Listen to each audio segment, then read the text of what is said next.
Hello everybody, and welcome back to Chef Sherry's Plant-Based Kitchen. Today I searched the internet for quite a while because I had these beautiful mushrooms and I had to figure out what can I make with them that would be really good and also relate to a dish that I'd like to make for the Jewish holiday of Passover, which is coming up the first week of April. So searched and I finally found this really cool recipe. And I'm going to have Dale pronounce it because I did not take French in high school, and he did. So what's it called, Dale? It's called mushroom bourguignon, or in French you'd say mushroom bourguignon. Oh, thank you. Thank you for that explanation. Yes, and it's made with this wonderful base that we're just sauteing some onion right now in my Instant Pot. And then in a second, I'm going to add some more ingredients to saute for a few minutes. And why I think this will be good for Passover, it's compliant. And let me tell you a little bit about Passover if you don't know what it is. It's a Jewish holiday that celebrates the Jewish exodus from Egypt when the Jews were slaves under the Pharaoh. And they had no time to leave because when God got them out of Egypt safely, they didn't have time to make their bread. So they ate unleavened bread, which is called matzah, which we use during the week of Passover when we remember the Jews' exodus from Egypt to freedom. So it's a holiday about freedom. And we go to what are called Passover Seders. Let me just add these other ingredients. We're going to throw in some garlic, our mushrooms, and our carrot sticks that I chopped everything up ahead of time for about 3 minutes so I can continue talking to you. So I was telling you about the Passover Seder, adding a little water so it doesn't stick here. So we're very fortunate that we're going to be able to go to 2 different Seders this year. Usually they're the first and second night. The first night is with some dear friends of ours that we used to celebrate all the time with, but then COVID hit. We haven't been together for years. This is the first time we're reuniting. And that's not a vegan Seder, but I will bring this dish and of course share it with everyone. And instead of using pasta, because tonight, where did I put it? We're going to use this beautiful pasta to put underneath the dish. But we can use something like quinoa, which is okay for Passover. You just can't use anything like wheat that can rise, so we can't use any wheat products. Or I could get some spaghetti squash and put that underneath this. So we'll think about which one to use. They do make some Passover noodles made out of potatoes, but I've had them before. Not the best, so we'll probably go with something a little bit better than that. So anyway, we'll sit around the table and we'll enjoy the Passover foods together. There's a dish called charoset that we eat, which we can eat, and it's made up of apples and cinnamon and nuts and grape juice or wine. And you use that as part of the Seder meal, the Seder service rather, to remember the sweetness of life. And also we have horseradish, which represents the bitterness, the things that we go through that are difficult in life. So it's really a celebration of freedom. And what we do is we take from this and we use this idea of freedom to help others around the world who are also suffering, to help them have a life that they can enjoy and be free as well. So that's what I'm going to tell you about that. The second Seder, though, that we're going to, and the Seder means order, and that's the service. It has to do with songs and prayers that we talk about as we tell this Passover story.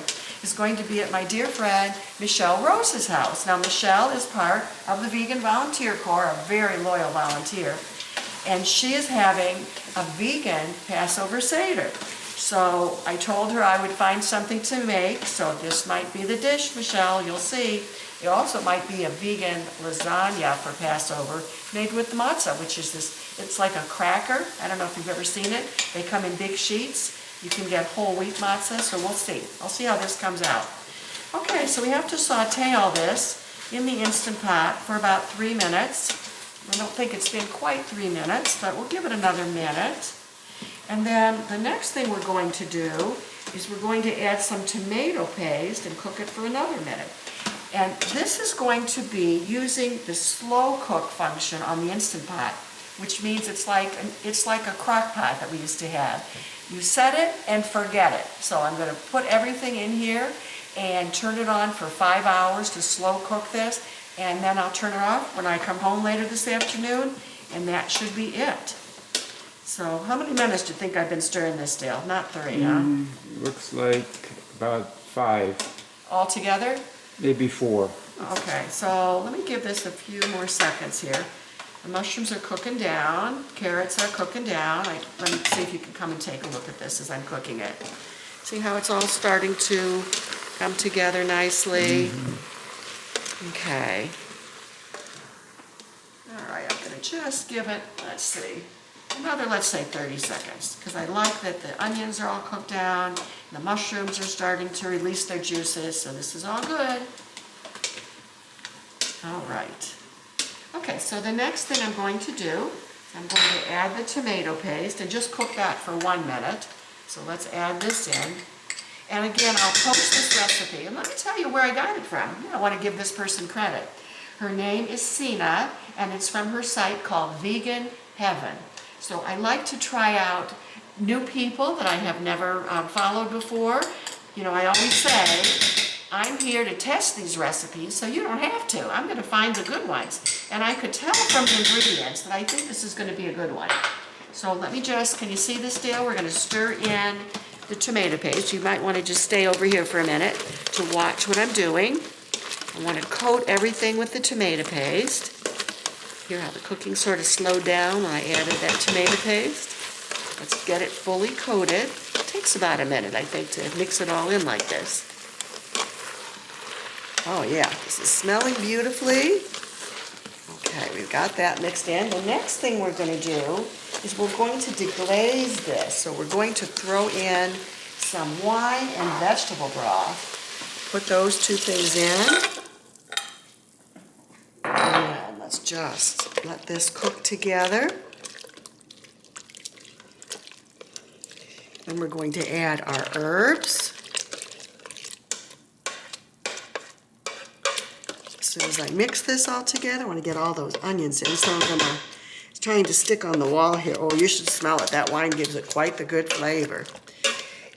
And the alcohol content, of course, will evaporate out. So we're not getting, you know, alcohol into our food. But it's a wonderful flavor to add in. Okay. So we got that. Now, the next thing we're going to do. Okay, let me look. Add the herbs and seasonings. Okay, so here are the herbs and seasonings. And let me tell you what I'm going to put in here. I'm putting in dried marjoram, Italian herbs, rosemary, and I didn't do salt and pepper yet, but we'll do a little bit of that. So I'm going to add that in. Okay. So I think what I'm going to do, yeah, so there is a step that I can't show you, but maybe I'll come back on and do a video just to show you what this looks like tonight before we have it for dinner, so you can see it over the pasta. So all we're going to do now is we're going to turn off the saute function. I'll show you what that is. It's right here. Turn this off. And I'm going to go on to, then I'm going to put it on slow cook for 5 hours, and I'm going to put the lid on. Let me grab my lid. I think we've got everything in there for now. So that's all you do. So it's going to heat up and it's going to slow cook for 5 hours. Now when the 5 hours are up, what I'm going to do is take the lid off, and I'm going to mix together. Now I'm going to use potato starch and water to make a thick broth. And I'm using potato starch because I can't use corn starch because it's Passover and you can't have corn. So we're going to mix this together, and then I'm going to put it into the pot and just cook it for an additional 3 minutes on the manual cooking. So it'll be very quick and easy. So I'm done. So this will be our dinner. All I have to do is make the pasta when I get ready for dinner tonight and add this broth in. So look for this recipe and tell me what you think.